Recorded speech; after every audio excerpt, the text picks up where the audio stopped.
ethnicity is something that you need to look at. What is the ethnic group that, or groups that are in my area that I could market to?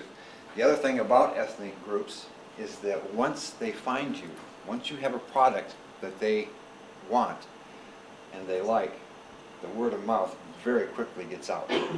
And it's faster than the telephone. I don't know how they do that. But it's very quickly gets out. And once they know that they can come to you and get that product, then you have a pretty good market. A little bit of caution there is that many of the ethnic groups were not raised as you and I were raised. And that presents some interesting challenges, to say the least. I used to work in a market in New York, and we had in upstate New York, outside Rochester. And we would have some ethnic groups coming out, and we had these big sweet cherry trees. And they'd come out on a weekend. There would be grandma, grandpa, mom, dad, and kids. You know, it would be a family outing. There could be a dozen people or more in this family outing. And what the middle generation would do is climb the ladders, break off the branches of the cherry trees, and then pass them down so grandma and grandpa could pick cherries. Very frustrating to have that happen. So what do you need to do? You don't want to go out there and be yelling at your customers. What you need to do is plant cherry trees that stay small, which they have now. They have dwarf cherry trees. So that grandma and grandpa can stand on the ground and pick cherries without breaking off limbs, because every time you break off limb, you're breaking off the next 3, 4, 5 years crop. So there are some things that you have to do. I live just in the very southwest corner of Michigan. A lot of the U-Pick customers come from Chicago, come out of Chicago. And there are certain ethnic groups that like to build or like to eat in the orchard.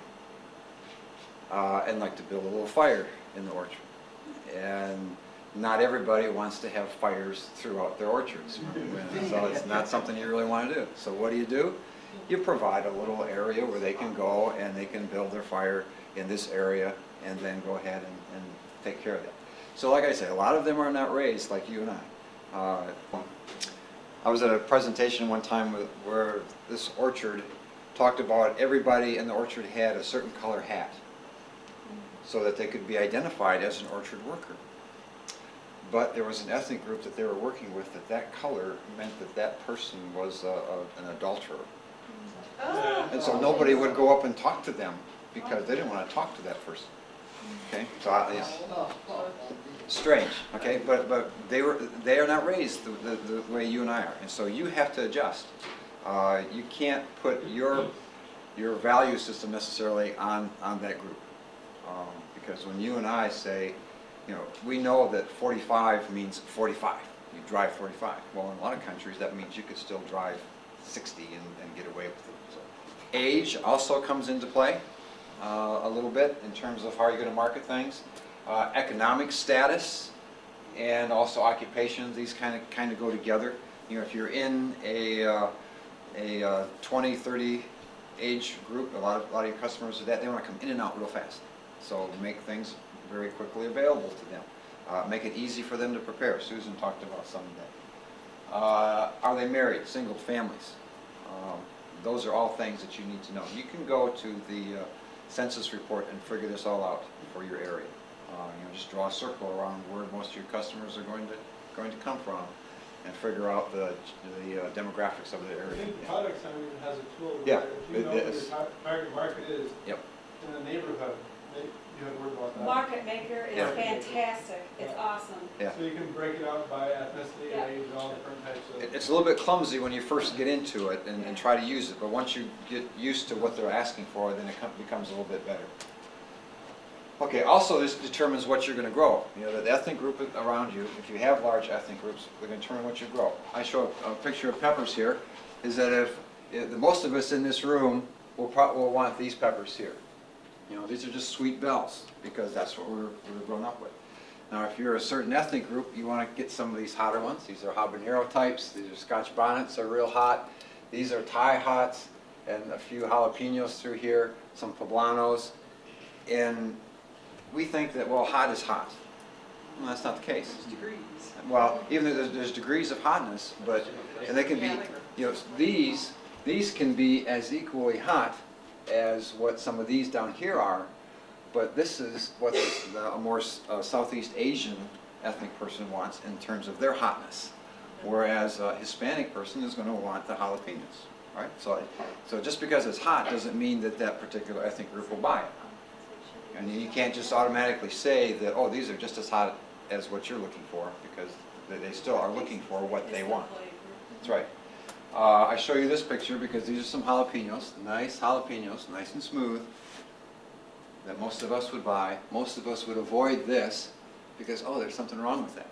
But again, if you have a Hispanic population, there's nothing wrong with that. You know, in fact, that's what they'd be looking for. They go out and pick those ones Yeah, specifically. that's right. And so it all depends on ethnicity, what you're raised on, your background. Okay, so that makes a big, it helps you, it's very important to determine what your ethnicity group is. This is another one here. This is a Montmorency cherry. This is what we grow mostly in Michigan, is Montmorency cherries. This is Ballotine cherry. You can already see the difference in color. This is a cherry that is dark all the way to the center. It's a little bit more meatier than what the Montmorency is. Montmorency is pretty watery, and it has clear juice. If you have an Eastern European group in your area, they will want these. We have some of these at the research station. I picked some. Is that a sour cherry? Yeah, at the it's a top? pie cherry. Oh, they're both. Okay. They're both pie cherries. Okay. There's slight differences in flavor, but we have some of these at the research station, and I picked 20 pounds or so, and I know a grower that also has some U-pick cherries, and he has a pitter. And so I was down getting these pitted one day, and there was a lady there from Eastern Europe, an immigrant from Eastern Europe. She said, "Where'd you get those?" Those are what I want, because those are the kind that we had back home. Okay? So it makes a difference. And once I told the grower, I said, "You ought to plant some of these," because a lot of his customers came over from Chicago. They'd come over and buy 300-400 pounds of cherries at a time. And they'd pick them themselves, and then on the way home, they'd already be pitting them on the way home in their van. If you go into your large chain store produce section, basically what you have in those produce areas are what people will buy. Anything unusual, they will not buy, because they don't know what. Partly, let me back up a little bit. Anything unusual, produce buyers will not buy. The reason they won't buy them is because they can't be guaranteed that they can sell them in their store. They want to know that what they buy will be sold in their store, because the produce section is really one of the more expensive sections of that store, depending on what it is. Potatoes are very cheap. Grocery stores make a lot of money off potatoes because they don't have to be stored in any refrigeration. They're just put out there, and so they make the profit margin is a lot greater on potatoes than they are on other things. And so you have to buy something. The produce buyer has to buy it with the idea that they're going to be able to sell it. A big example of that is grapes. When you get grapes, you get red, green, and purple, and that's it. And they kind of all taste the same. They're just kind of, I call them just bags of sugar water, because there's not a whole lot of flavor to them. But the flavor range in grapes is tremendous. If you ever go and taste grapes at a germplasm or a grape collection, we talk about Concords. They have a lot of flavor, but there are other flavors out there that you just don't get. But in a local market like you're producing in, you could have some of this diversity. Heirloom tomatoes. You don't see heirloom tomatoes very much in Meyer or Kroger because they're very soft. They just don't ship very well. They have to be grown locally and then sold locally. The other thing is price. I put a question mark by this because the whole U-pick idea came about in the 70s pretty much, and that's when disposable incomes go up, U-pick goes down. Okay, when disposable incomes go down, interest in UPIC goes up. All right, and because what they're doing is they're looking for a better price. They're going to go out and buy volume of strawberries or whatever, and they'll process some, they'll freeze some, they'll make jam, jelly, and so on, because they're looking for a good deal. And I'm not saying that you should offer good deals. I'll talk about pricing a little bit later. But if you don't have as much into it in terms of a UPIC kind of operation, then you can charge somewhat less for it. When I was a graduate student at MSU, longer than I want to mention, but it was back in the late 70s, strawberries in this area was being sold for 50 to 60 cents a pound. You know, that was 30 years ago. What are strawberries being sold in this area now for? Probably what, 80 to $1 a pound? Well, yeah, I can't even find it because they're coming from other places a lot. But still, the price hasn't gone up as it should. It's stayed kind of the same. So that's why I said question mark on the price, because sometimes there's good deals, sometimes they're not. And I guess from a producer's standpoint, I want a good deal for me, but I still want to be able to sell it.